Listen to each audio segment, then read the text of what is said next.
कुछ लोग कहते हैं जी ये तो करंथियों को लिखा गया, तो मुझे बाइबल उठाकर दिखाओ जो आपके लिए लिखी गई है। ये तो गलतियों को लिखा गया, ये तो इफ्सियों को लिखा गया, ये तो रोमियों को लिखा गया, ये तो इब्रानियों को लिखा गया। तो 26 चक वालों, मुझे बताओ आपके लिए कौन सा लिखा गया है? यही बाइबल आपके लिए लिखी गई है, यही बाइबल आपके लिए लिखी गई है, क्योंकि खुदावंद यीशु मसीह कल और आज बल्कि अब तक यकसा है। वो ला तब्दील है, वो बदलता नहीं है। इसलिए मेरे भाई मेरी बहन, इस कलाम की तरफ आइए और इस कलाम पर आमीन कहिए। अगर यहाँ से आपको प्रीच किया जाता है कि बपतिस्मा आपने लेना है और आपको नहीं हम नहीं लेने, मुझे लोगों ने जवाब दिया, कहते ले जी हुण असीं प्यो बदल लिए। मैंने कहा मैं बाप बदलने को नहीं कहता, बाप आपका वही रहेगा। आपको जिंदगी बदलने के लिए कह रहा हूं, जिंदगी तब्दील हो जाएगी। आमीन। तो बपतिस्मा बाप नहीं बदलता, बपतिस्मा दरअसल आपकी जिंदगी तब्दील करने में मदद करता है। बपतिस्मे के फौरन बाद आप एक रूटीन में आते हो, आपके 4 काम सुपुर्द होते हैं। बपतिस्मे के बाद रफाकत रखना, दुआ करना, रोटी तोड़ना और रसूलों से तालीम पाना, ये 4 काम उनके सुपुर्द हो जाते हैं जो बपतिस्मा लेते हैं। बाइबल कहती है बपतिस्मा खुदा यीशु मसीह के नाम का, तो आप क्या कहोगे? आमीन। आप क्या कहोगे? खुदा यीशु मसीह के नाम में, खुदा यीशु मसीह के नाम में। आमीन। ओ ले बेले ओ ले बेले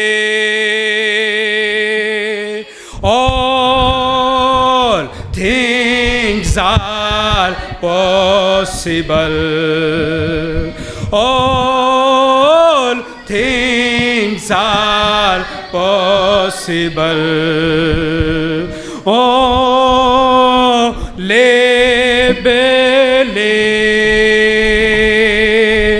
Lord, I believe,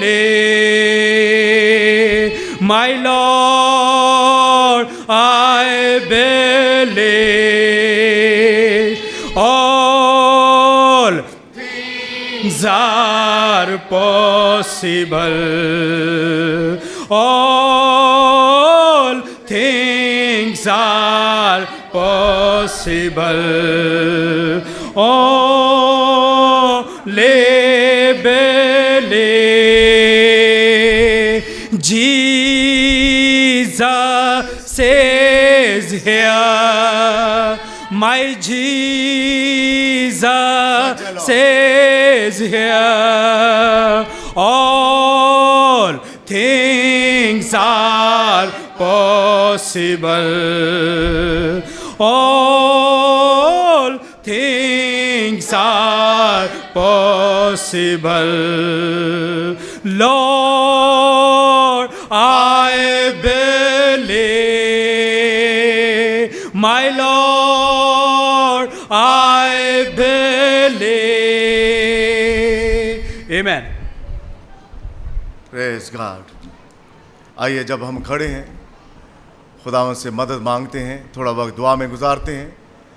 कादिर मुतलक खुदा, आसमानी बाप, तू जो बहरो बर का खालिक व मालिक हम सब का खुदा है, अपने आप को और तेरे बच्चों को खुदावंद तेरे हाथ के नीचे करता हूँ। खुदावंद हम कौन हैं कि तेरे कलाम का तर्जमा कर सकें या तफसीर कर सकें, क्योंकि तू आप अपने कलाम का तर्जमान है। मेरे खुदा, तू आप अपने लोगों के साथ आज बात कर। तेरे बेटे और बेटियां खुदावंद तुझे सुनने के लिए आए हैं। मैं अपने आप को एक टूल के तौर पर तेरे हाथ के नीचे करता हूं, बल्कि तेरे हाथ में दे देता हूं। तू मुझे इस्तेमाल कर और तेरे लोग बाबरकत हों, खुदावंद यीशु मसीह के नाम से आमीन। Praise God. खुदावंद यीशु मसीह के नाम में आप सबको सलाम। मैं खुदावंद की शुक्रगुजारी करता हूं उसके सारे फजल के लिए, कुदरत और जलाल के लिए, और उसने ये मुमकिन किया कि आज हम यहाँ चर्च के अंदर बैठ सकें। आमीन। आइए, जिनके पास बाइबल मुकद्दस है वो मेरे साथ हवाला देख सकते हैं। पैदाइश की किताब है और उसका बाब नंबर 15 है और उसकी 3री आयत से 6ठी आयत तक मैं आपके सामने पढ़ूंगा। पैदाइश की बाइबल की पहली किताब और जो तरतीब में रखी गई है, उसकी बल्कि पहली आयत से हम शुरू कर लेते हैं। गौर से तवज्जो से ज़रा सुनिएगा। बाइबल में लिखा है, इन बातों के बाद खुदावंद का कलाम रोया में अब्राम पर नाज़िल हुआ और उसने फरमाया, है अब्राम तू मत डर, मैं तेरी सिपर और तेरा बहुत बड़ा अजर हूँ। अब्राम ने कहा, ए खुदावंद खुदा तू मुझे क्या देगा, क्योंकि मैं तो बे औलाद जाता हूँ और मेरे घर का मुख्तार दमिश्की अलीअज़र है। फिर अब्राम ने कहा, देख तूने मुझे कोई औलाद नहीं दी और देख मेरा खाना ज़ाद मेरा वारिस होगा। चौथी आयत, तब खुदावंद का कलाम उस पर नाज़िल हुआ और उसने फरमाया, ये तेरा वारिस ना होगा, बल्कि वो जो तेरी सुलभ से पैदा होगा वही तेरा वारिस होगा। और वो उसको बाहर लेकर गया और कहा कि अब आसमान की तरफ निगाह कर और अगर तू सितारों को गिन सकता है तो गिन। उसने कहा कि तेरी औलाद ऐसी ही होगी। आयत 6, और वो खुदावंद पर ईमान लाया, इसे उसने उसके हक में रास्तबाजी शुमार किया। खुदा के कलाम के पढ़े सुने जाने पर खुदावंद की खास बरकत हो। आमीन। God bless you. आप बैठ सकते हैं। बाइबल को और मैसेज को हमेशा आपने आंखों से सुनना है।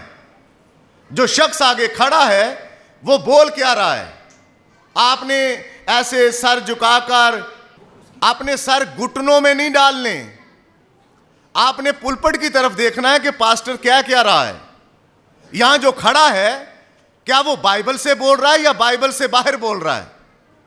अगर यहां से बोलने वाला अगर बाइबल से बाहर बोलता है तो आप उसके मुंह के ऊपर कहें कि ये बाइबल से बाहर की बातें हैं।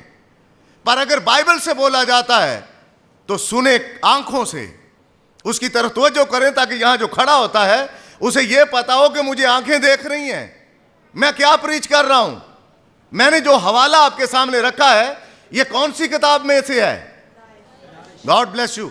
आप बताइए कौन सी किताब में से है और उसका बाब नंबर 15 है। यहां अब्राहम की स्टोरी मैं आपके सामने रख रहा हूं। अब्राहम जिसे ईमानदारों का बाप कहते हैं। आइए थोड़ी देर के लिए, मैं आपका ज्यादा वक्त नहीं लूंगा, अगर आप तवज्जो से सुनेंगे हम इसको जल्दी से वाइंड अप कर लेंगे और इसको क्लोज करके जो बात मैं आपके सामने रखना चाहता हूं वो आपको समझ भी आएगी। लेकिन अगर आप अपनी बातों में लगे रहोगे तो आपको कोई समझ नहीं आएगी। इसलिए मैं समझता हूं कि जरूरी है कि आप इन चीजों की तरफ आइए। आपके बच्चे प्यारे हैं, खुदावंद आपको बरकत दे। आप फिलहाल कलाम मुकद्दस की तरफ अपने कान और आंखें लगाइए कि मैं आपसे कुछ कहने के लिए आया हूं और खुदावंद ने मुमकिन किया कि यहां हम खड़े हो सकें। और मैं आपके सामने एक बात रखना चाहता हूं, उस बात को तवज्जो से सुनिए। जब तक आप तवज्जो नहीं करेंगे आपको किसी बात की समझ नहीं आएगी। मैं यहां चर्च खेलने नहीं आया।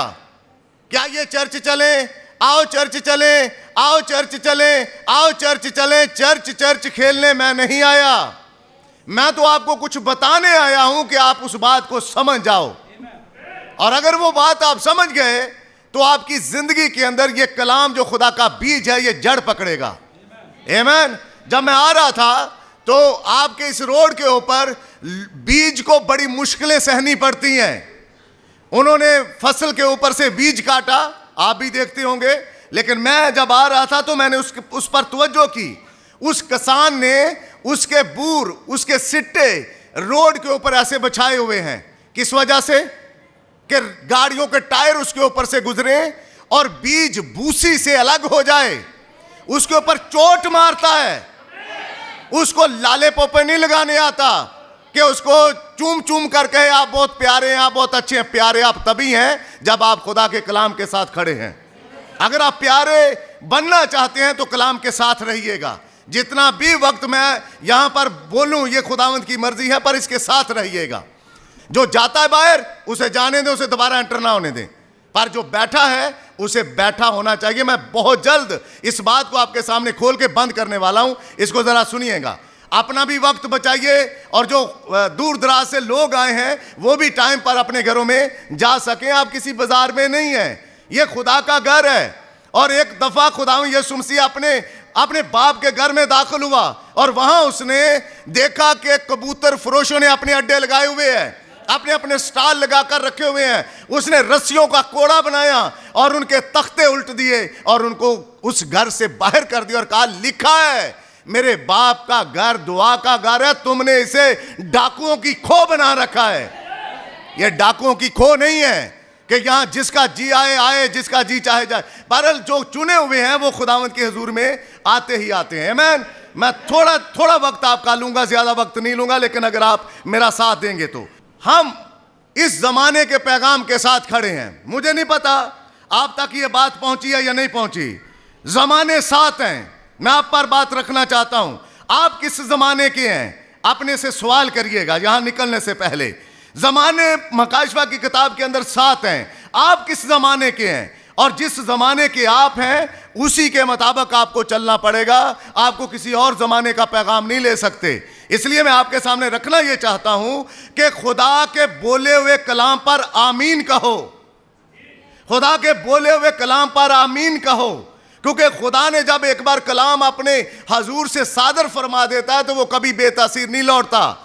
उसका कलाम असर रखता है और उसके कलाम को ले लो।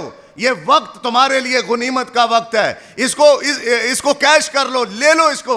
आप बार बार वक्त नहीं आना आपकी जिंदगी में, इस कलाम को लो। मैं एक मजमून आपके सामने पेश करने जा रहा हूं। खुदा के बोले गए कलाम पर आमीन कहो। खुदा का जो कलाम पढ़ा गया उस पर आमीन कहो, उसकी कभी मुखालफत नहीं करो। तो जो खुदा ने बोला है मुझे भी आमीन कहना है और आपको भी आमीन कहना है। हवाला क्या रखा है आपके सामने? अब्राहम, जिसको 15वें बाब में अब्राम कहा गया, उसका पहला नाम अब्राम ही था। उसके बाप तारा ने उसका नाम अब्राम रखा था। खुदा ने उसका नाम चेंज करके अब्राहम कर दिया। और जब अब्राहम को हम देखते हैं कि खुदा उससे बात कर रहा है तो वो कहता है, खुदावंद मेरा तो कोई है ही कुछ नहीं, मेरा तो वारिस जो है वो मेरा एक नौकर है। तो खुदा ने कहा, फिक्र ना कर, तेरा नौकर तेरा वारिस नहीं होगा, बल्कि तेरी सुलभ से जो पैदा होगा, तेरे तुखम से जो आएगा वो तेरा वारिस होगा। तो तेरा बच्चा तेरा वारिस होगा और वो मैं बच्चा तुझे दूंगा। और उसने खुदा के बोले हुए कलाम पर क्या कहा? आमीन। मुकद्दसा मरियम को कहा गया कि रूहुल कुद्दुस तुझ पर साया डालेगा और तू रूहुल कुद्दुस की कुदरत से हामला पाई जाएगी और तेरे बेटा होगा और उसका नाम यीशु रखा जाएगा। और जो कोई इस पर ईमान लाएगा वो हलाक नहीं होगा बल्कि हमेशा की जिंदगी पाएगा। तो क्या मुकद्दसा मरियम ने कहा कि नहीं? उसने कहा आमीन। क्या कहा? आमीन। तो कलाम पर क्या कहना है? ये आमीन का मतलब एंड नहीं है, खत्म नहीं होना इबादत। आमीन का मतलब है पारी साहब आप जो कहते हैं हम इसके साथ हैं। आमीन। तो आमीन बोले गए कलाम के ऊपर आमीन कहना है।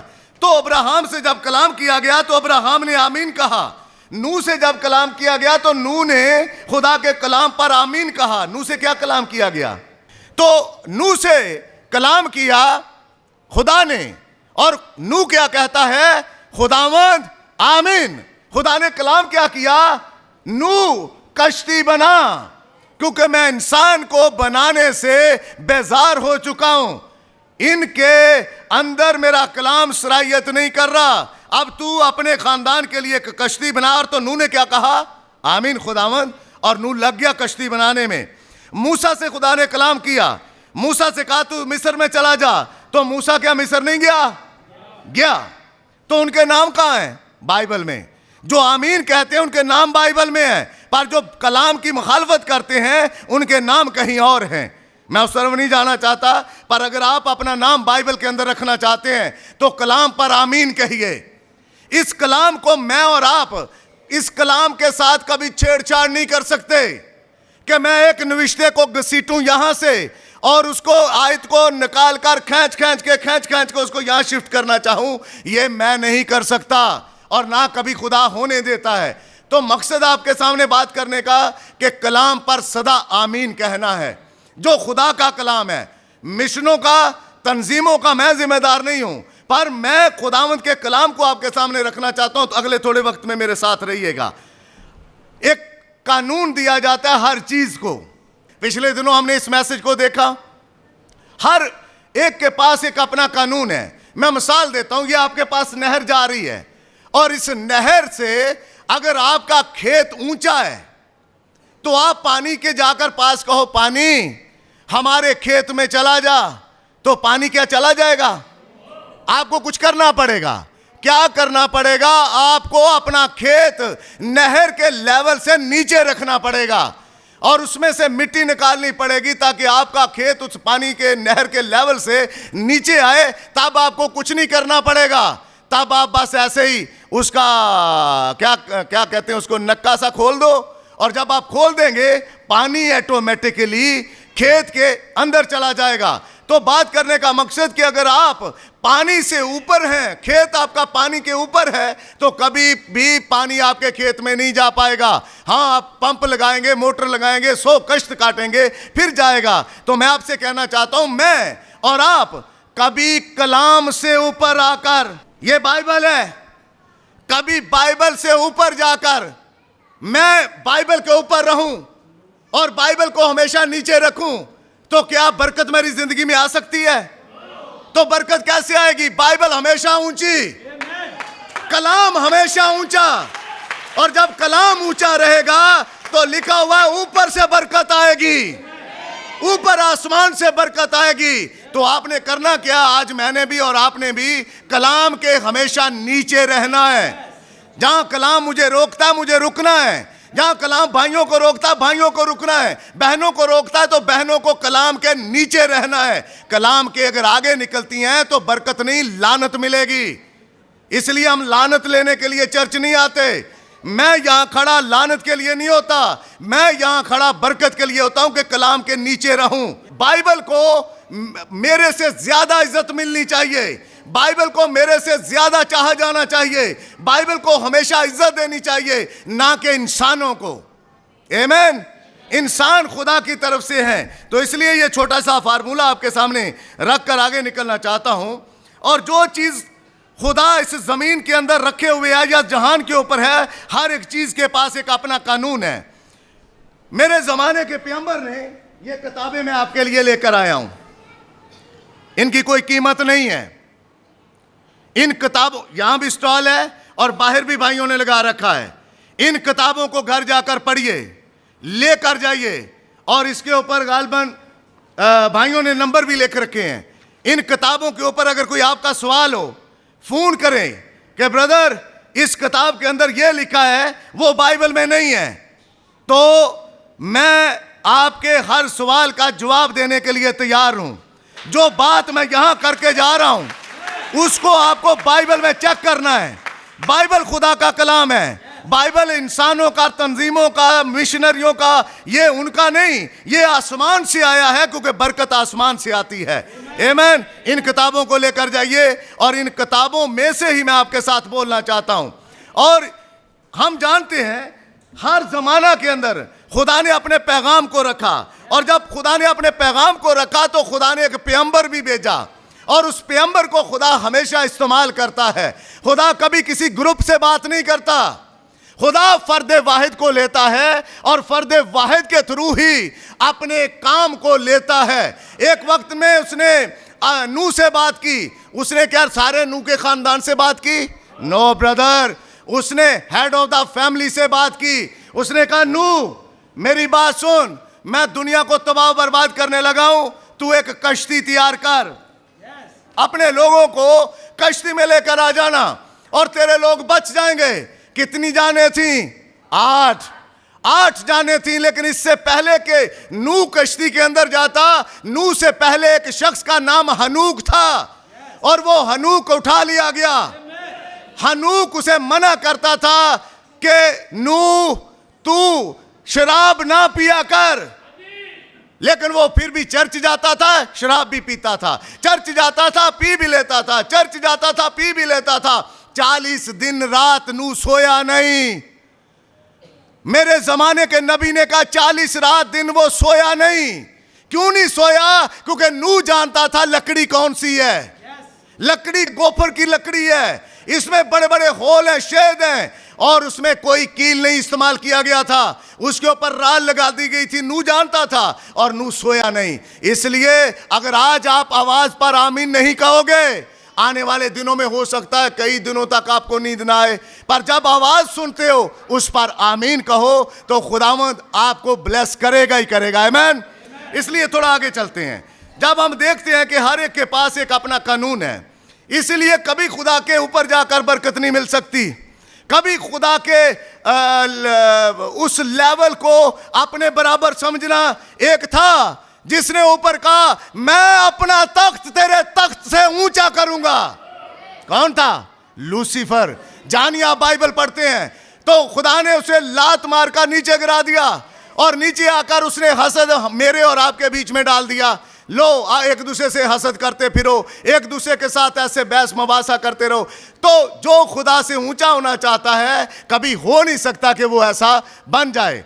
ब्रदर ब्रैनम कहते हैं, जो किताबें मैं आपके सामने लेकर आऊं उन्हीं किताबों में से एक मैसेज है उनका, 1956 के अंदर उन्होंने मैसेज दिया। मैसेज का नाम है निशानों की किताब।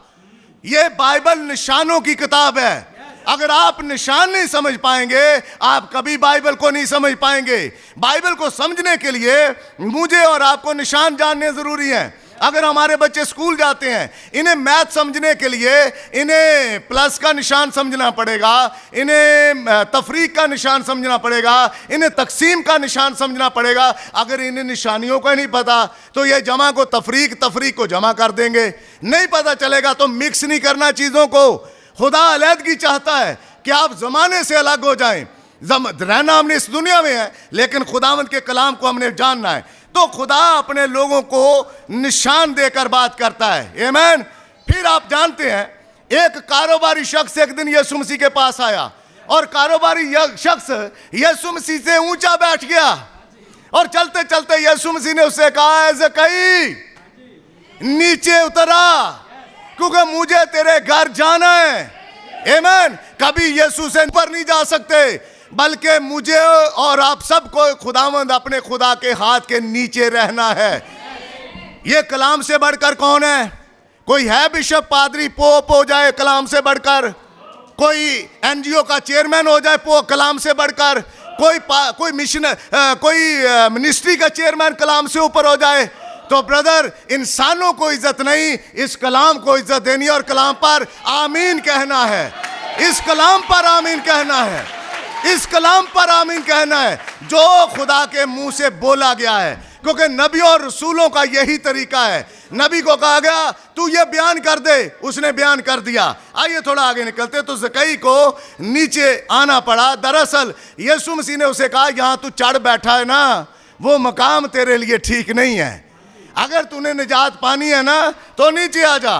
मैं कहूँगा भाई आप चेयरमैन तो बन गए हैं, आप किसी ना किसी तरह मिनिस्ट्री के चेयरमैन हैं, लेकिन उस चेयर से नीचे आए और खुदा यीशु मसीह के पास आ जाएं। ये कानून है खुदा के कलाम से बरकत पाने का है, और यही तरीका खुदा से बरकत पाने का है, और कोई तरीका नहीं है। तो बरकत पानी तो क्या करना?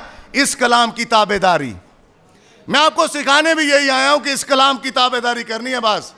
अगर बरकत पाना चाहते हो, क्योंकि बाइबल कहती है इस कलाम की ताबेदारी करने से ही मुझे और आपको बरकत मिल सकती है। तो खुदा अपने कलाम को बोलता है, और करंथियों के खत में पालूस कहता है, वो तरीका बताता है। हर औरत का सर मर्द, हर मर्द का सर मसीह, और मसीह का सर। आमीन। तो अगर औरत सर बन जाए तो क्या होगा? आप जानती हैं मेरी बहनें, जो घर औरतें चलाती हैं, जो जिस घर की औरत सरबराह होती है वो घर नहीं चलता। पर खुदा अपने घर का खुद सरबराह है, और खुदा चाहता है कि सरबराही सदा उसी की रहे। कलीसिया यीशु मसीह को ना सिखाए कि यीशु मसीह तू इतो गलत कीता थोड़ा जा। कलीसिया की क्या जरूरत कि कलीसिया यीशु मसीह को सिखा सकती है? कलीसिया यीशु मसीह को नहीं सिखा सकती। ब्रदर सिस्टर, इसलिए जो आपका मकाम है आप अपने मकाम को पकड़े रखें, और जो मेरे भाइयों का मकाम है वो अपने मकाम को पकड़े रखें, तो ये जिंदगी इसी तरह चलती चली जाएगी। तो हम देखते हैं कि खुदा एक कानून देता है लोगों को जिंदगी जीने का। जो कानून से बाहर चले जाते हैं वो नाकाम हो जाते हैं। आइए उस कानून को फॉलो करें, आइए उस कानून पर आमीन कहें। और खुदा चाहता भी यही है कि आज हर कोई अपने आप को कलाम के अंडर कर दे, कलाम के सामने नीचा कर दे। खुदावंद हम तेरे कलाम के सामने नीचे हैं, और तेरा कलाम ऊंचा है, तू आसमान पर बुलंद है और सदा तेरी बादशाही है। खुदावंद हम कुछ नहीं है, इसलिए जरूरी है कि खुदा के कलाम के ऊपर चला जाए। जिस तरह नूह ने आमीन कहा, जिस तरह मूसा ने आमीन कहा और जिस तरह अब्राहम ने आमीन कहा, इसी तरह मुझे और आपको आमीन कहना है। आमीन। अगर आमीन नहीं कहते तो फिर हम क्या कर रहे हैं? कलाम की मुखालफत कर रहे हैं। आमीन। कलाम की मुखालफत हम करेंगे अगर हम आमीन नहीं कहते तो। खुदावंद ने अपने शिगिर्दों से कलाम किया, मेरे पीछे हो लो। आप जानते हो मत्ती की इंजील में, हवालों में ज्यादा नहीं जाना चाहता, मैं ज़बानी बयान करके आगे निकलना चाहता हूं। मत्ती की इंजील में उसने कहा मेरे पीछे आ जाओ, तो शिगिर्द यीशु मसीह के पीछे आ गए और यीशु मसीह के पीछे पीछे चलते रहे। फिर यीशु मसीह ने अपने शिगिर्दों को सिखाया, खुदा एक बंदे को भेजकर अपना काम लेता है। खुदा को कभी किसी ने देखा है? कोई कहे कि जी हमने खुदा को देखा है। खुदा रूह है, वो नजर नहीं आता, लेकिन वो बंदों को पकड़कर खड़ा करता है और उन्हीं को इस्तेमाल कर लेता है। इस तरह आप जानते हैं बाइबल के अंदर एक यूना की किताब है और यूना की किताब एक छोटी किताब है और उसकी नबूवत का अरसा बच्चों बहुत थोड़ा है। और थोड़े अरसे के अंदर खुदा ने यूना को पकड़ा और कहा जा निनवा चला जा और जाकर मनादी कर। बाइबल में यही एक ऐसा नबी है जिसका 100% रिजल्ट आया। बाइबल कहती है जब इसने मनादी की तो सारे शहर ने तौबा कर ली, और जब सारे शहर ने तौबा कर ली तो सारा शहर बच गया। लेकिन दरअसल यूना वो शख्स है जो नबूवत भी करता है यीशु मसीह के जी उठने की। अनजील के अंदर लिखा है यीशु मसीह से लोग निशान पूछने लगे और कहने लगे हमें कोई निशान दे। उसने कहा सिवाय यूना के निशान के और कोई निशान इस कौम को नहीं दिया जा सकता। और यूना ने मछली के पेट के अंदर रहकर 3 दिन और 3 रात यीशु मसीह के जी उठने की गवाही दी और यह नबूवत उसने कर दी। आमीन। ये कौन बताता है? ये मेरे जमाने का नबी बताता है। और उसने कहा उसने नबूवत कर दी मछली के पेट में रहकर 3 दिन और 3 रात। इसलिए ब्रदर, कलाम हमेशा नबियों के पास आता है, किसी चेयरमैन के पास तो नहीं आया कभी कलाम। कलाम हमेशा नबियों के पास आता है और नबी ही कलाम को लिखते हैं।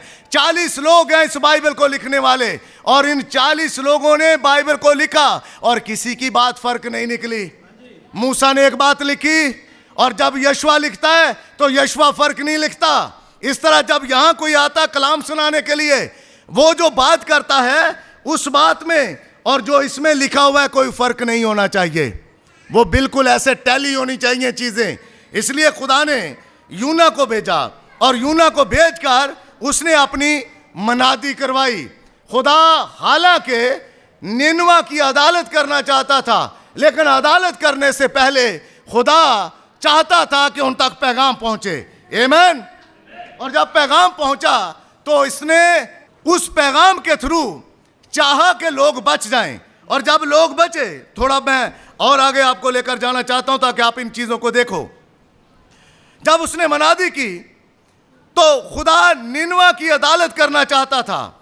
यूना 3 बाब और उसकी 5वीं आयत में आप देख सकते हो, उन लोगों ने जो यूना के मुंह से कलाम निकला था, क्या था? खुदा 40 दिनों के बाद निनवा को बर्बाद कर देगा।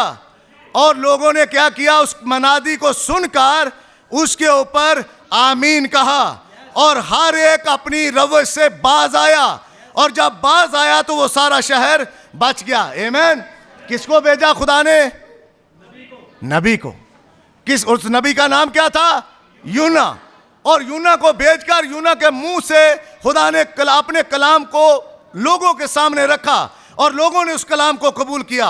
ब्रदर, आज इस आखिरी जमाना में भी मेरे साथ देखिएगा जरा मलाकी की किताब, उसका बाब नंबर 4 और 4थे बाब में भी खुदा एक भेजता है। और जब उसको भेजता है तो वो एक काम कहता है, उसके सुपुर्द उसने एक काम किया है। मुझे और आपको जब उसने जमीन पर भेजा तो एक काम के सिलसिला में भेजा है। आप ऐसे नहीं आए कि सवेरे उठो तो पट्ठे वड्डन चले जाओ, तो पट्ठे लेके आओ तो पट्ठे पालो, पट्ठे पालो तो बाद च तुसी धारा कढ़ के तो जनाब वेले तो फिर कदी इधर तो कदी इधर। नो, आपको जमीन के ऊपर किसी खास मकसद के लिए भेजा है खुदा ने। और मकसद देखिए अपना, खुदा के कलाम से पूछिए, 4 बाब और उसकी 4 आयत से। मलाकी यानी मत्ती से पीछे जाएंगे तो आपको मलाकी नबी का सहीफा मिलेगा। लिखा, तुम मेरे बंदा मूसा की शरीयत यानी उन फराइज व अहकाम को जो मैंने हुरब पर तमाम बनी इसराइल के लिए फरमाए याद रखो। और लिखा, देखो खुदावंद के बुजुर्ग और हौलनाक दिन के आने से पेशतर, यानी इससे पहले के बुजुर्ग और हौलनाक दिन आए, उससे पहले मैं एक नबी को तुम्हारे पास भेजूंगा। और उस नबी का नाम है, यहां क्या नाम है बेटा? एलिया नबी को तुम्हारे पास भेजूंगा। अब एलिया आएगा और करेगा क्या? सुनिए जरा, मैं एलिया नबी को तुम्हारे पास भेजूंगा और वो बाप का दिल बेटे की तरफ और बेटे का बाप की तरफ माइल करेगा, मबादा में आऊं और जमीन को मलाउन करूं। इससे पहले कि जमीन बर्बाद हो, मैं एलिया को तुम्हारे पास भेजूंगा और उस एलिया की आवाज के थ्रू जहां जहां बीज पड़ा हुआ है, खुदा उस बीज को इकट्ठा करेगा। खुदा आज दावत दे रहा, बोल रहा है, ऐ बीज, अपने बाप के जखीरा खाना में आ जाओ, अपने रस्मों रिवाज तोड़ डालो, अपने बंधन तोड़ डालो, क्योंकि ये रस्मों रिवाज, ये बंधन आपको सदा कैदो बंद में रखते हैं। मैं आपको एक तस्वीर दिखाना चाहता हूं, अगर कईयों को नजर आ जाए तो इस तस्वीर को जरा देखना। ये आपके रस्मों रिवाज हैं। मेरे पास कोई अगर बड़ी स्क्रीन होती तो मैं बड़ी करके आपको दिखाता। सुनिए जरा और देखिए इस तस्वीर को, ये कैसी तस्वीर है, ये क्या तमाशा है। ये तस्वीर देखिए जरा, आप देख रही हैं, देख रहे हैं आप? ये रिवाज है इनका, और इस रिवाज ने इस औरत पर इतना बोझ डाल रखा है। और नबी ने कहा, हर औरत एक कलीसिया की नुमाइंदगी करती है। अगर कलीसिया पर बोझ इतना है कि वो उठ खड़ी नहीं होती, तो ब्रदर इस रिवाज को तोड़ डालो, इस बाइबल के पीछे आ जाओ, इस बाइबल की ताबेदारी में आ जाओ। कोई बाइबल से ऊंचा नहीं आ सकता। बाइबल की ताबेदारी में और बोले हुए कलाम पर आमीन कहना है। और क्या सारे बोले हुए कलाम पर आमीन कहते हैं? हमने अपने जाल तोड़े हैं, रस्म रिवाज तोड़ा है, हम कैदो बंद से निकल कर आए हैं। हम मर तो नहीं गए, आपके सामने जीते हैं, आपके सामने रह रहे हैं, आपके सामने ब्रदर विलियम मैरियन ब्रैनम का पैगाम आपके साथ शेयर कर रहा हूं, खड़ा होकर दलेरी के साथ। और आपको कहता हूं, एक वक्त के अंदर एक इस खुदा के बंदे को खुदा ने पकड़ा और इस्तेमाल भी किया। और इस्तेमाल ऐसा किया कि इसने मजहबे बहाल किए, इसने कलीसियाओं को बहाल किया, इसके पैगाम से जिंदगियों में तब्दीली आई। ये शख्स आपके सामने खड़ा है। इस किताब को पढ़ने से बदला हूं, वरना सेमिनरी का एक पादरी था, प्रीचिंग उस वक्त भी करता था, मनादी करता था उस वक्त भी, लेकिन अगर जिंदगी तब्दील की है तो इस वक्त के पैगाम ने की है। इस वक्त के पैगाम ने मेरी जिंदगी तब्दील की। इसलिए मैं चाहता हूं, आपके पास इन किताबों की सूरत में पैगाम लेकर आया हूं। इस पैगाम को पढ़ो, ये आपकी जिम्मेदारी है। आपके बच्चे पढ़ें, इस पैगाम को पढ़ो। यह पैगाम आपके बच्चों की, आपकी जिंदगी तब्दील करेगा। जो रस्म रिवाज के नीचे पलते रहे हैं और डसते रहे हो, डंग खाते रहे हो और पिसते जा रहे हो। नहीं, हमें तो जनाब ये करना ही करना है। क्यों करना है भाई? क्यों करना? कहां लिखा है कि आपने सारा कुछ ये ऐसे करना है? मैं इसलिए इन चीजों में नहीं पढ़ना चाहता। मेरे पास और बहुत खूबसूरत आगे चीजें हैं जो मैं आपके सामने रखना चाहता हूं। खुदा ने एलिया को तुम्हारे पास भेजा कि वो बच्चों का दिल बाप की तरफ माइल करे। ये बच्चे आज चर्च से बागी हैं, आज बाइबल से बागी हैं। अगर एलिया का पैगाम सुनोगे तो इन बच्चों का दिल रसूलों की तरफ माइल हो जाएगा। और ये रसूलों की बात को सुनकर खुदावंद यीशु मसीह नाम का बपतिस्मा ले लेंगे। आमीन। ये कभी टाइटल का बपतिस्मा नहीं लेंगे, बल्कि खुदावंद यीशु मसीह के नाम का बपतिस्मा लेंगे। इसलिए क्योंकि इन्होंने किसी की आवाज को सुन रखा है, और जब सुन लिया है तो फिर खुदा इनसे बात भी करेगा। और पौलुस करंथियों की कलीसिया के अंदर जो बात मैंने आपके सामने रखी थी, उसने इसी बात को रखा। उसने कहा कि नबियों और रसूलों ने बाइबल में लिखा, वो मेरे और आपके लिए हैं, उस पर आमीन कहो। रसूलों को जब लिखा गया, कुछ लोग कहते हैं जी ये तो करंथियों को लिखा गया, तो मुझे बाइबल उठाकर दिखाओ जो आपके लिए लिखी गई है। ये तो गलतियों को लिखा गया, ये तो इफसियों को लिखा गया, ये तो रोमियों को लिखा गया, ये तो इब्रानियों को लिखा गया। तो 26 चक वालों, मुझे बताओ आपके लिए कौन सा लिखा गया है? यही बाइबल आपके लिए लिखी गई है, यही बाइबल आपके लिए लिखी गई है, क्योंकि खुदावंद यीशु मसीह कल और आज बल्कि अब तक यकसा है। वो ला तब्दील है, वो बदलता नहीं है। इसलिए मेरे भाई मेरी बहन, इस कलाम की तरफ आइए और इस कलाम पर आमीन कहिए। Praise the Lord.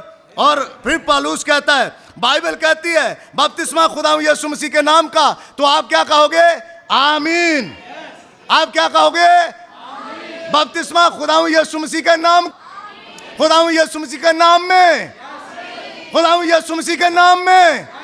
आमीन। तो जब आप आमीन कहते हो तो ऊपर आइए, एक मैं आपके साथ हवाला शेयर करना चाहता हूं, मकाशवा 3 बाब और उसकी 14वीं आयत में आपके सामने पढ़ना चाहता हूं। ये आमीन है कौन? अगर आप आमीन आमीन कहते हो तो ये आमीन है कौन? आइए जरा चलते हैं।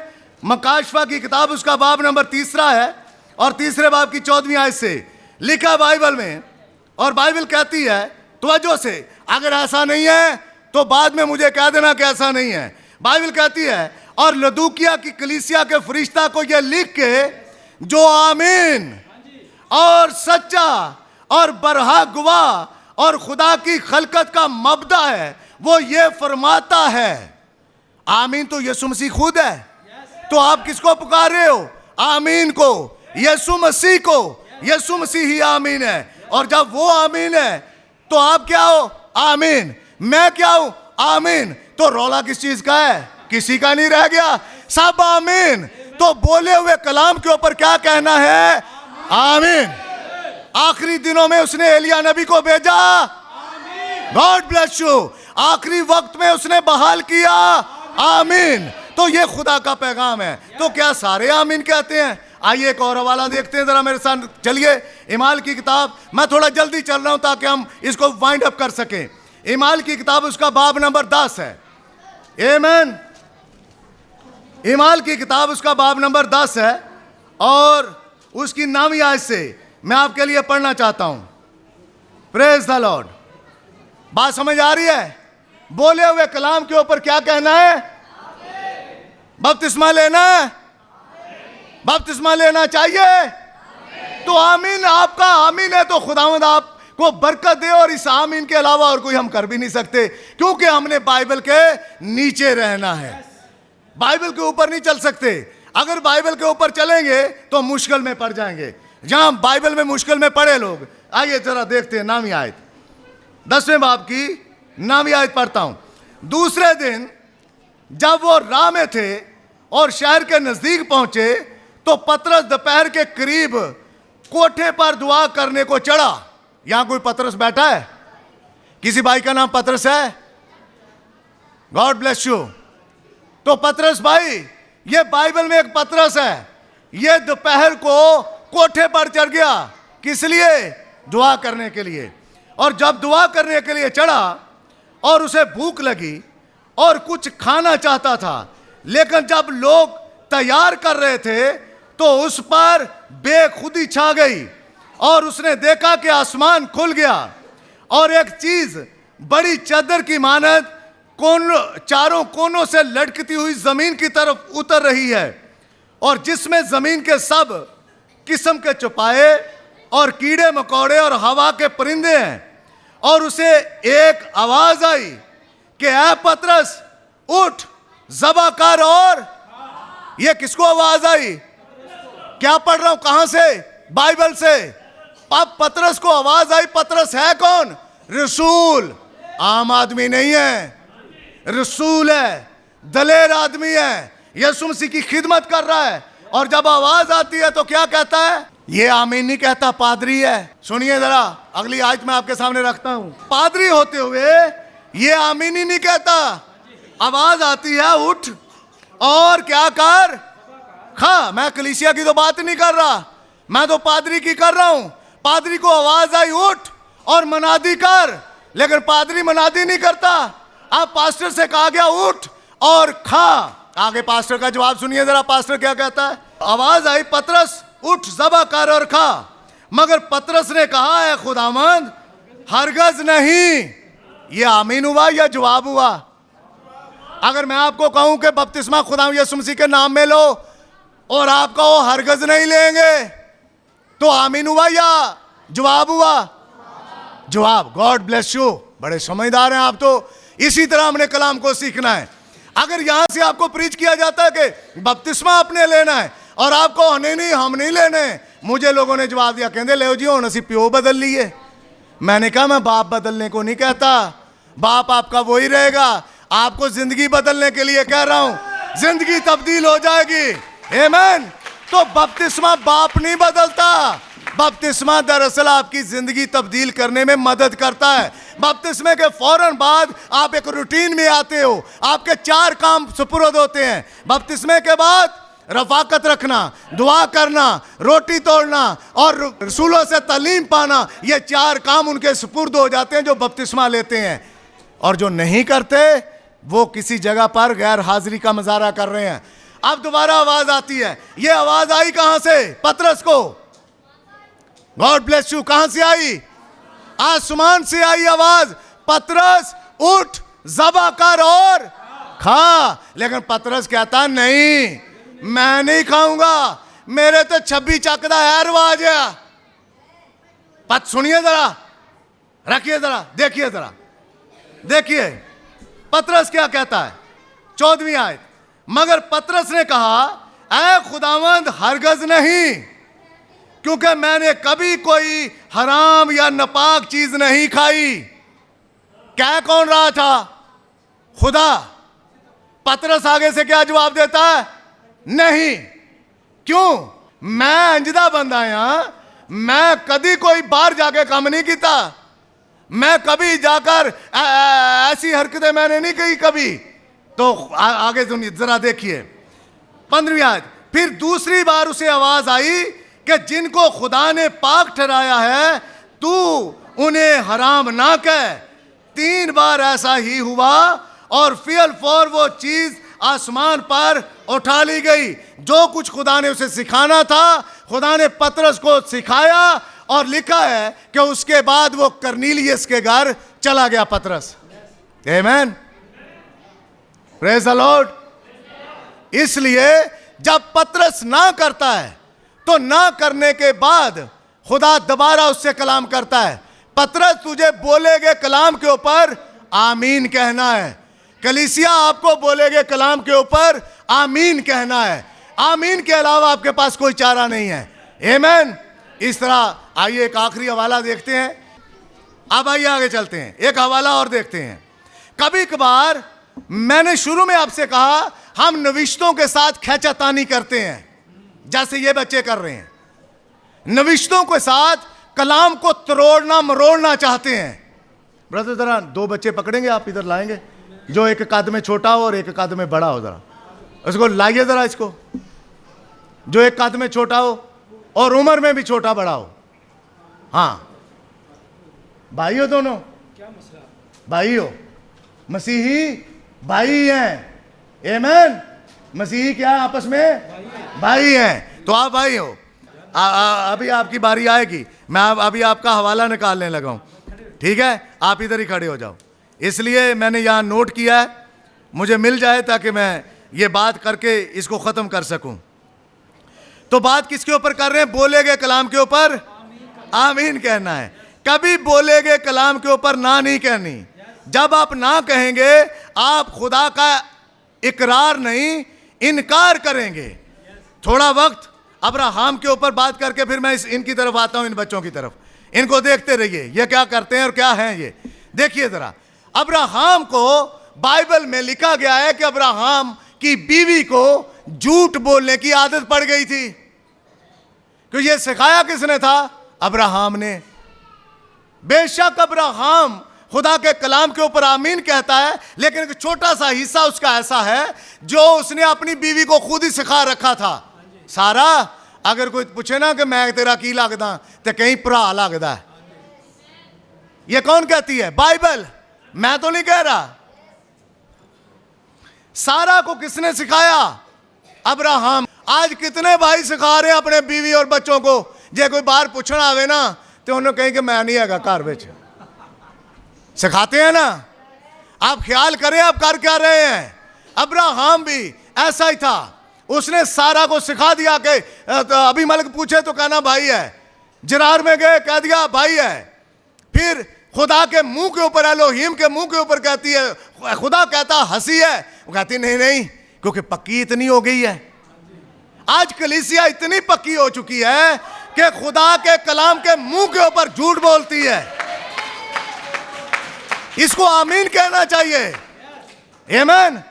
बाइबल कहती है, रोकती है। बाइबल जिन चीजों से रोकती है वहां मुझे रुकना है, जिन चीजों की मुझे इजाजत देती है उनकी मुझे करनी है। तो यह मोटी बात आपने सीखनी है कि बोले गए कलाम के ऊपर आमीन कहना है।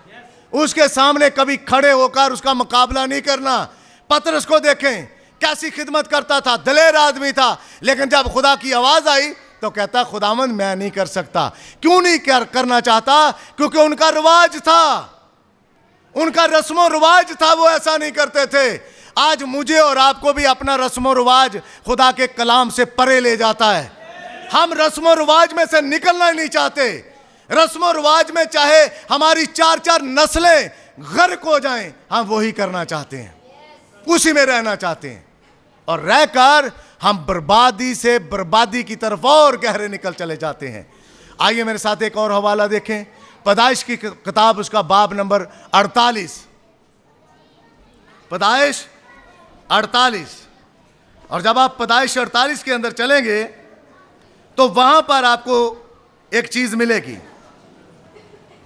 पैदाइश की किताब, उसका बाब नंबर 48 है, और पहली आयत से मैं आपके लिए पढ़ता हूं, सुनिए जरा तवज्जो से। इन बातों के बाद यूं हुआ कि किसी ने यूसुफ से कहा, तेरा बाप बीमार है।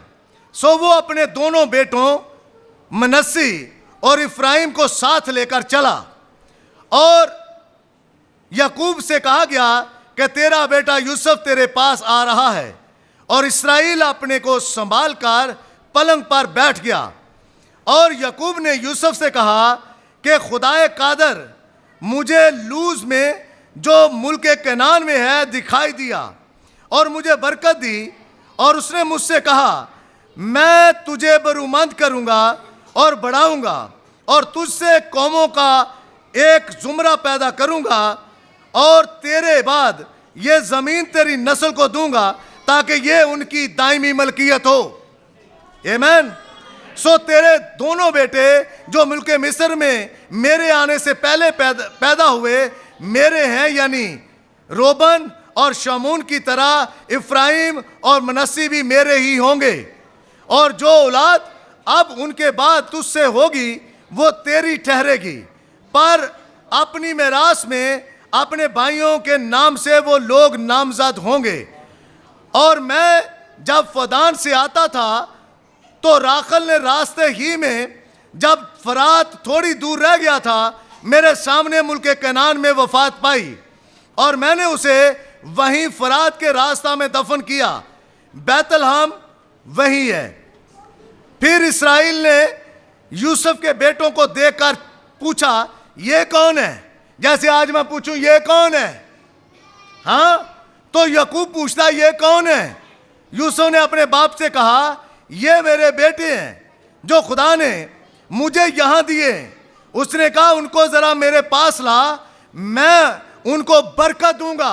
मैंने शुरू में आपके सामने बात क्या रखी कि कलाम पर जो बोला गया कलाम है उसके ऊपर आमीन कहना है, उसके सामने से भागना नहीं है। जरा देखिएगा ब्रदर, इसको जरा दोनों बच्चों को वहां लेकर जाएं आप, और जो बड़ा है वो मेरी दाहिनी साइड पर और जो छोटा है वो मेरी बाईं साइड पर आपने इनको दोनों को लेकर आना है। भाजी तुसी भी चले जाओ। आमीन। अब ये दोनों बच्चे हैं, एक बड़ा है और ये बड़ा जो है ये मेरी दाहिनी साइड पर होना चाहिए। भाई जी गलती ना करो। ये यूसुफ ऐसा कर रहा है। सोचें कि ब्रदर डीकन जो है ये यूसुफ हैं और ये अपने दोनों बच्चों को यानी इफ्राहिम को और मनस्सी को अपने बाप के पास ला रहे हैं। और इनके दिल में चल क्या रहा है? इनके दिल में ये चाह रहा है, क्योंकि यूसुफ याकूब कहता है कि अपने बच्चों को मेरे पास लेकर आ, मैं उनको बरकत दूं। अब यूसुफ के दिल में यह चल रहा है कि जब मैं जाऊंगा अपने बाप के सामने अपने बच्चों को लेकर, तो वो उधर ही लाइन अप कर रहा बच्चों को दूर से ही कि बाप ऐसे खड़ा है। और उसने उधर से सोच लिया। कैसे सोचा? जैसे यस्सी ने सोचा। जब शमूएल उसके घर में गया तो शमूएल ने कहा, खुदा ने तेरे बेटों में से एक को बादशाह होने के लिए मसा करना है। तो बाइबल कहती है यस्सी अपने सबसे बड़ा बेटा लेकर आता है और शमूएल कहता है यस्सी तेरा बड़ा बेटा रद्द है। फिर कहता और ला, और आता है और भी रद्द हो जाता है। करते कराते शमूएल की किताब बताती है शमूएल के सामने 7 बच्चे गुजार चुका यस्सी, कोई नहीं मखसूस हुआ, किसी को खुदा ने नहीं चुना। आखिर शमूएल भी खड़ा हो गया। उसने कहा खुदावंद तेरे क्या यही बेटे हैं?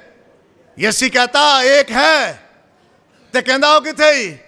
कहंदा भेड़ां चरान गया, बकरियों के साथ है। कहता यस्सी जल्दी कर बुला, जमात उस वक्त तक नहीं बैठेगी जब तक वो नहीं आएगा। और वो कौन से नंबर का था? 8वें नंबर का है। और ये बाइबल कहती है दुल्हन का नंबर 8वां है। दुल्हन अब तंजीमों में नहीं है, दुल्हन तंजीमों से बाहर आ चुकी है। दुल्हन तंजीमों का लिबास उतार चुकी है। दुल्हन ने तंजीमों की शर्ट नहीं पहनी, दुल्हन तंजीमों का लबादा अपने ऊपर नहीं रखे हुए। दुल्हन आजाद है, वो किसी की नामजद है। और जब किसी की नामजद है तो वो उससे बात करता है। मिसाल के तौर पर यहाँ भाई गुलफाम है और गुलफाम भाई की बीवी का नाम बहन गुड़िया है। अगर वो कहते हैं गुड़िया, तो वो गुड़िया अपने शोहर की आवाज को पहचानती है। गुड़िया अपने शोहर की आदतों से वाकिफ है। गुड़िया अपने शोहर की बात को मानती है। तो मैं कहूंगा जो यहां गुड़िया बैठी है उसका शोहर कौन है? यीशु मसीह। आमीन। आप कईयों की बातें क्यों सुनते हो? सिर्फ वो ही सुनो और सुनकर उसके ऊपर आमीन कहो। आमीन, आमीन, आमीन। तो आपने क्या कहना है? आमीन। जब 8वां आया तो बाइबल कहती है अभी दूर ही था, खुदा के रूह ने कहा शमूएल यही है वो जिसको मैंने बादशाह होने के लिए मखसूस किया है। कार्य से मखसूस, 7 के सामने उसे मखसूस कर दिया गया। आमीन। क्या आप चाहते हैं कि आप कलीसिया निजाम से बाहर आए, तंजीमों से बाहर आए, कि खुदा सबके सामने आपको मखसूस करे? आमीन। आइए इनकी तरफ चलते हैं। अब यूसुफ वहां खड़ा है और यूसुफ को पैगाम मिला कि उसका बाप, मैं पहले पढ़ लूं आयतें और फिर इस स्टोरी की तरफ आता हूं। सुनिए जरा, लिखा है, सुनिए जरा 10वीं आयत।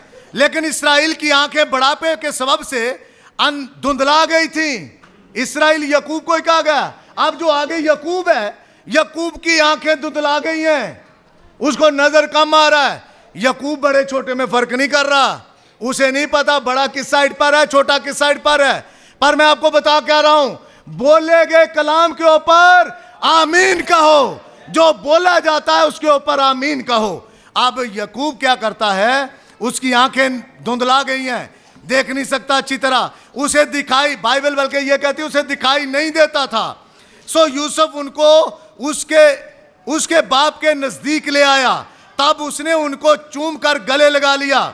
और इस्राएल ने यूसुफ से कहा, मुझे तो ख्याल भी ना था कि तेरा मुंह देखूंगा, लेकिन खुदा ने तेरी औलाद भी मुझे दिखाई।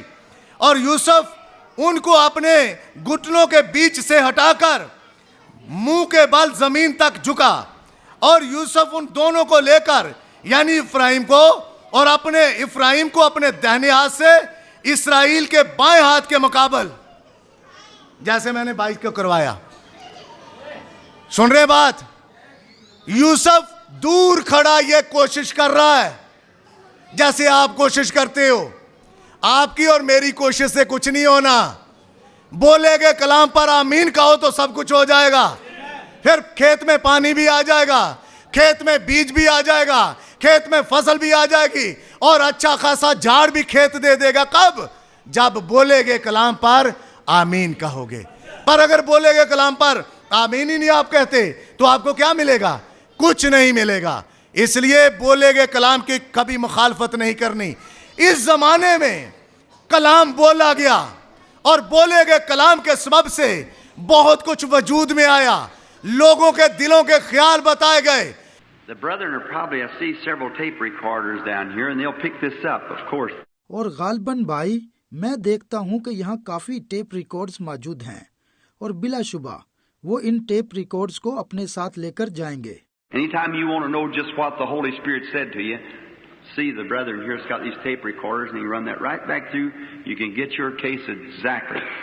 और किसी भी वक्त अगर आप मालूम करना चाहें कि रूल कुस ने आपसे क्या बयान किया था, तो उन भाइयों से मिलें जो यहाँ टेप रिकॉर्ड्स लाए हैं और वो टेप दोबारा चला देंगे और आप ऐन दुरुस्त तौर पर अपना मसला हल कर लेंगे।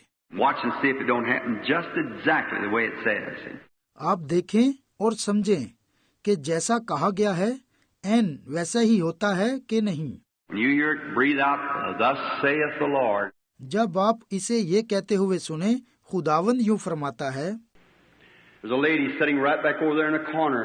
पीछे कोने में एक खातून बैठी हुई है। I see that light hanging over. मैं रोशनी उसके ऊपर ठहरे हुए देख रहा हूँ। That's the only way I can tell. What about it? That light's hanging. This light right here is hanging over the lady. मेरे पास कुछ बताने का सिर्फ एक ही तरीका है कि मुतलका आदमी पर रोशनी ठहरी हुई हो। ये रोशनी ठीक यहाँ इस औरत पर ठहरी हुई है। Maybe just a minute if I can see what it is. एक मिनट मुझे देखने दें कि यहाँ क्या मसला है। If it break, the lady's suffering with a heart trouble. ऐसा है कि इस खातून को दिल की तकलीफ है। She's looking right to me. वो सीधी मेरी तरफ देख रही है And her husband's sitting next to her. और इसके साथ इसका शोहर भी मौजूद है। And her husband has got some sickness. He's just been sick, upset, sick. और इसका शोहर भी किसी किस्म की बीमारी का शिकार है। वो बेचैन और बीमार है। Isn't that right, sir? क्या मैं सच नहीं कह रहा जनाब? Raise your hands up if that's true. अगर ये सच है तो अपने हाथ बुलंद करें। That's right, you lady with a little scarf there. ये दुरुस्त है खातून, ये आप हैं जिसने दुपट्टा लिया हुआ है। The mister, isn't that right? Haven't you been this kind of upset today? भाई साहब, क्या ये सच नहीं है? क्या आप आज बहुत बेचैन नहीं हैं? You have upset in your stomach, the man. इस आदमी के पेट में भी खराबी है। That's right. ये दुरुस्त है। You all believe with all your heart? क्या आप पूरे दिल से इस पर ईमान रखते हैं? Both of you? आप दोनों, You accept it? क्या आप इसे कबूल करते हैं? Sir, I tell you, you too, I see you. With your hand up. जनाब, मैं आपसे कह रहा हूँ, आपसे भी कह रहा हूँ, मैं आपको हाथ उठाए देख रहा हूँ। The habit of smoking, quit doing that. आपको तंबाकू नोशी की आदत है, इसे तर्क कर दें। You smoke cigars, you shouldn't do that. आप सिगार पीते हैं और आपको ऐसा नहीं करना चाहिए, Makes you sick, isn't that right? If it is, wave your hand like this. क्योंकि ये आपको बीमार करता है। क्या ये सच है? अगर सच है तो अपना हाथ इस तरह लहराएं। That's what's upsetting you. It's bad on your nerves. यही चीज आपको बीमार करती है, आपके असाब पर इसका बुरा असर पड़ता है। Throw this nasty thing away and don't do it no more. इस मकरूह चीज को दूर फेंक दें और इसे दोबारा ना पिएं। You'll get over that and be all right. Your wife's heart trouble will leave her. Do you believe that? आप इस पर गालिब आएंगे तो ठीक हो जाएंगे और दिल की तकलीफ आपकी बीवी को छोड़ देगी। क्या आप इस बात पर ईमान लाते हैं? Isn't that right? I can't see you from here and you know that. क्या ये सच नहीं है? मैं यहाँ से आपको नहीं देख सकता, ये आपको पता है। But you're carrying cigars on the in your pocket, in the front. That's right. लेकिन आपने अपने सामने की जेब में में सिगार डाले हुए हैं। ये सच है। Lay the things out and put your hand over on your wife. इस चीज को निकाल फेंकें और अपना हाथ अपनी बीवी पर रख दें।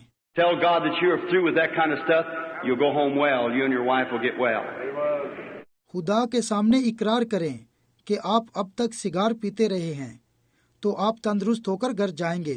आप दोनों मियाँ बीवी सेहतयाब हो जाएंगे। Blessed be the name of the Lord Jesus. खुदावन यीशु का नाम मुबारक हो।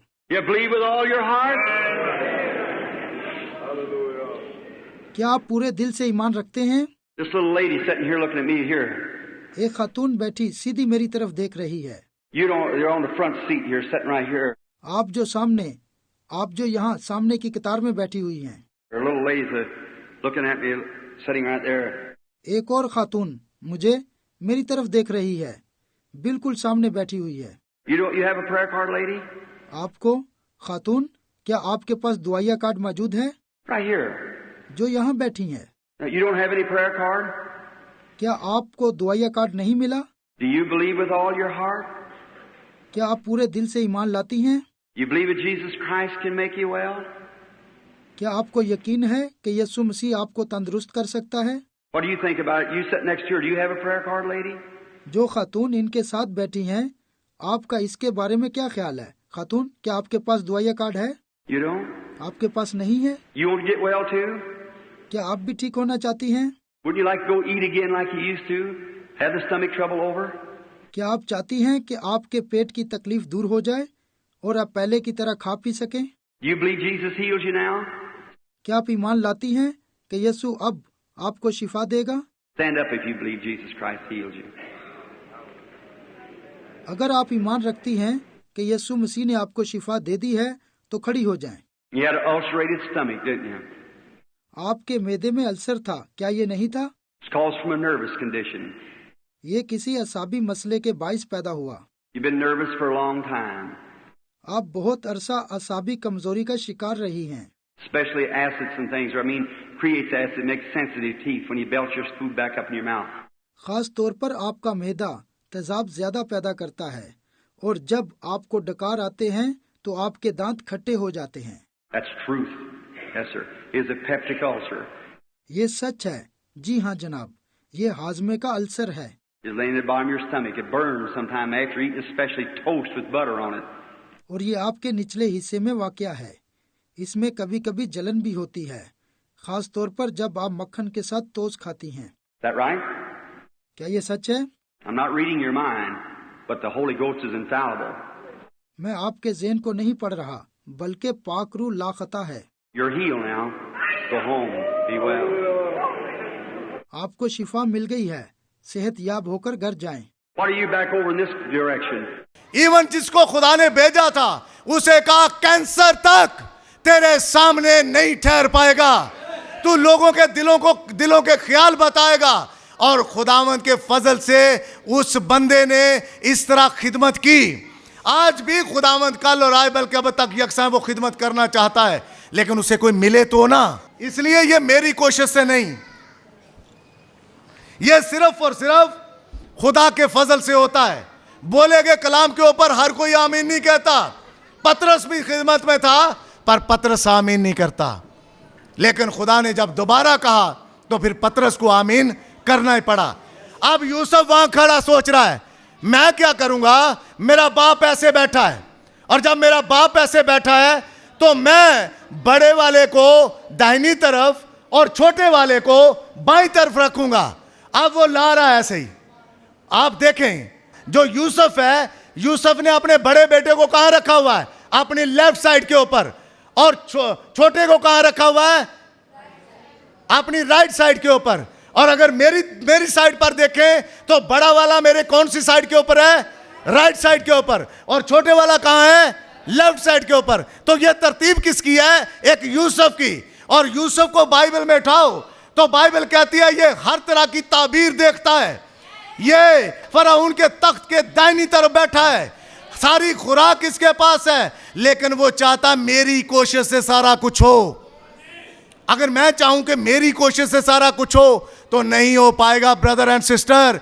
कभी मेरी कोशिश से नहीं हो पाएगा। ब्रदर गुलफाम की कोशिश से होगा? नो ब्रदर, कभी भाई गुलफाम की कोशिश से नहीं होगा, ब्रदर आसफ की कोशिश से होगा, कभी इनकी कोशिश से नहीं होगा। हम ऐसी कोशिश करना भी नहीं चाहते जो खुदा के कलाम के खिलाफ हो। हम तो सिर्फ आमीन कहना चाहते हैं। आइए आमीन कहिए, इस कलाम को उस तौर पर मानिए जिस तरह खुदावंद चाहता है कि आप आमीन कहो कलाम के ऊपर। अब यूसुफ ऐसा कर रहा है। यूसुफ चाहता है कि मेरा बाप बड़े वाले को बरकत दे और छोटे वाले को बरकत दे, लेकिन पहलौठे का हक बड़े को मिले और बड़ा छोटे को ऊपर हुक्मरानी करे। आइए ब्रदर लाइए जरा। अब यूसुफ लेकर आ रहा है, और जब आ रहा है जमात देख रही है क्या चल रहा है, उसकी कोशिश है।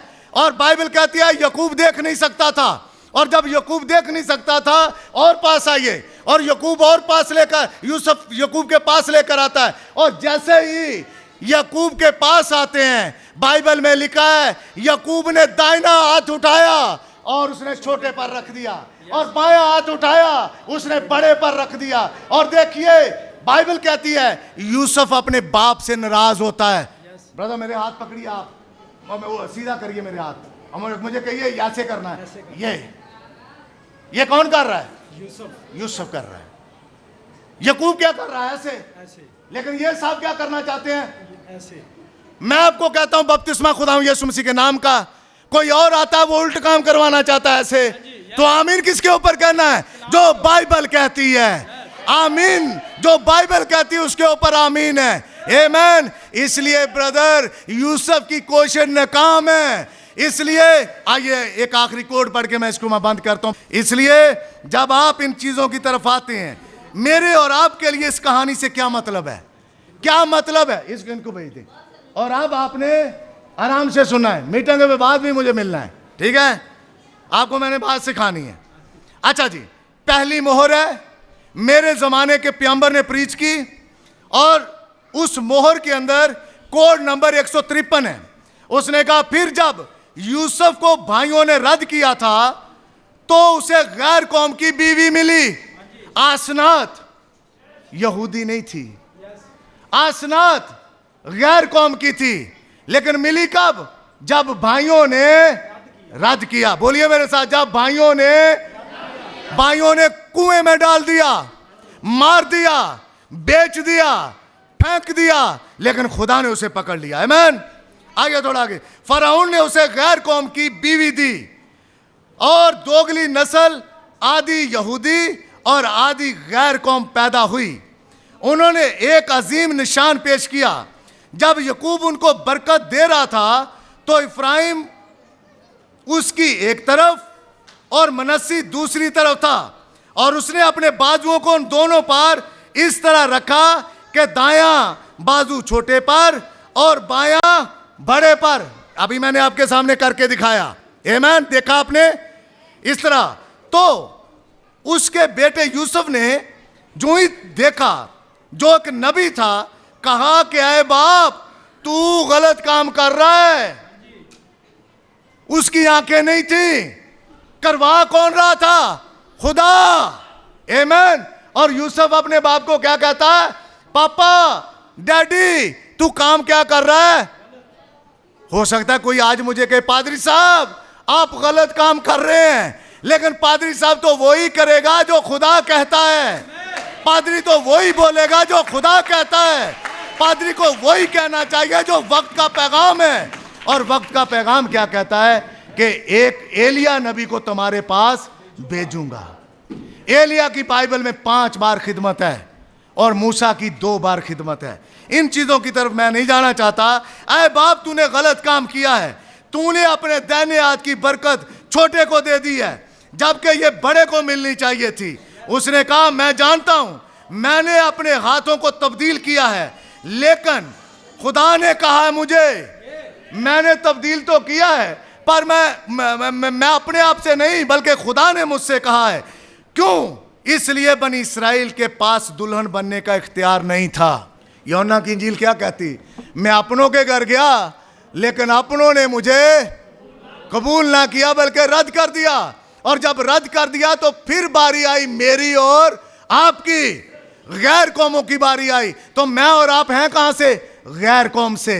और गैर कौम को ये हक हासिल है कि वो यीशु मसीह की दुल्हन कहलाए, बने। और ये हुआ कैसे? इसी यकूब के क्रॉस के सबब।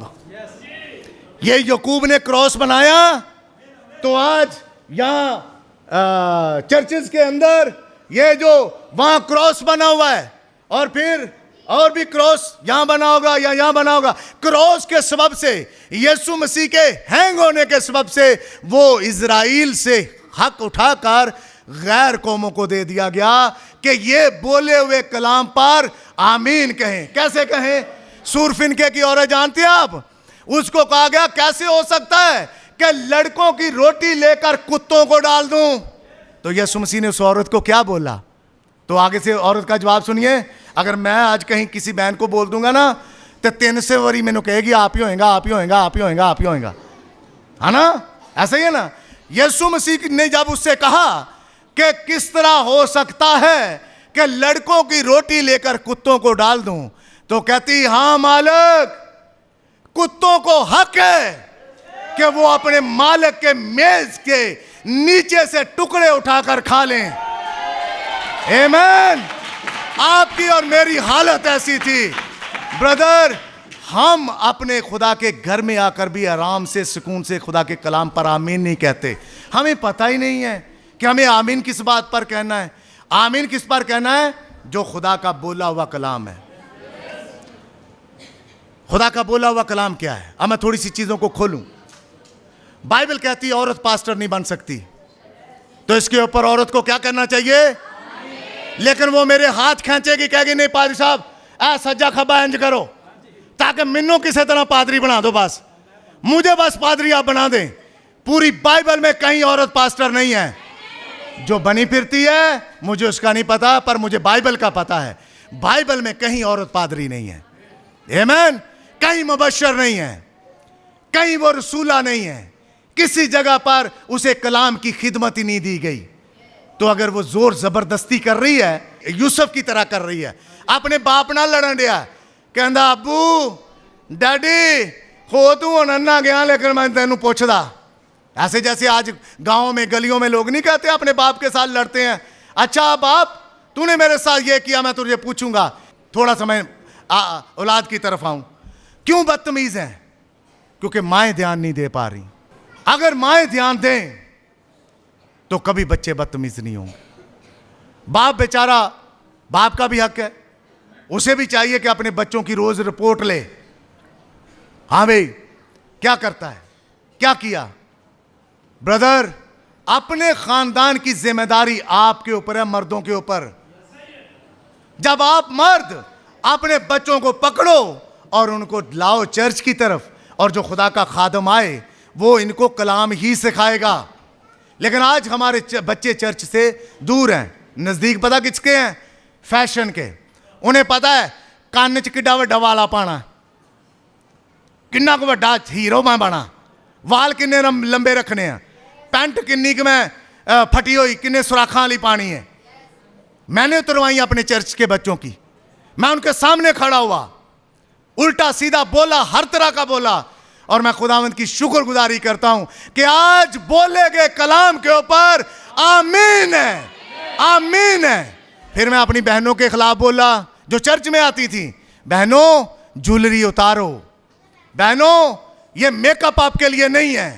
बहनों एक थी बाइबल में जो मेकअप करती थी, उसका नाम एजिबल था, और बाइबल कहती है उसे रथों के पीछे घसीट दिया गया, और सिवाय हाथों की हथेलियों के और कुछ नहीं बचा।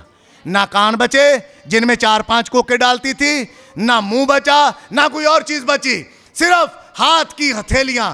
और पता धक्का किसने दिया था? एक खुसरा था, और खुसरे ने उसे धक्का दे दिया। कहा किसने था? याहू ने। याहू ने कैसे धक्का दे, वो खिड़की से नीचे गिरी। मेरी बहनों इस कलाम के ऊपर आमीन कहना है।